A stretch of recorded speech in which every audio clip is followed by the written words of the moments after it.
महिला महाराष्ट्र केसरी कुस्ती स्पर्धेचं आयोजन 24 आणि 25 जानेवारी रोजी करण्यात आलं आहे। यावेळी महाराष्ट्र राज्य कुस्तीगीर संघाचे अध्यक्ष माजी खासदार रामदासजी तळस यांच्या नेतृत्वाखाली स्थानिक मान्यवरांनी स्पर्धेच्या तयारीची पाहणी केली।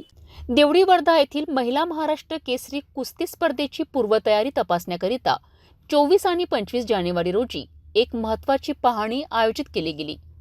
महाराष्ट्र राज्य कुस्तीगीर संघाचे अध्यक्ष माजी खासदार रामदास तळस यांच्या नेतृत्वाखाली विदर्भ केसरी संजय तिरतकर, मदनदादा चावरे यांच्यासह इतर मान्यवरांनी स्पर्धेच्या आयोजनासाठी आवश्यक तयारी पाहिल्यात।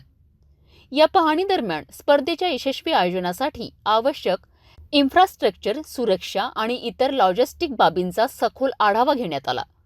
महिला कुस्ती स्पर्धेच्या आयोजनामुळे स्थानिक खेळाडूंना प्रोत्साहन मिळणार आहे आणि त्याचप्रमाणे क्षेत्रीय कुस्तीच्या विकासासाठी महत्त्वपूर्ण ठरेल। पुढील काही दिवसातच या स्पर्धेची तयारी पूर्ण होईल। महिला महाराष्ट्र केसरी कुस्ती स्पर्धेचं यशस्वी आयोजनासाठी तयारी अंतिम टप्प्यात आली आहे।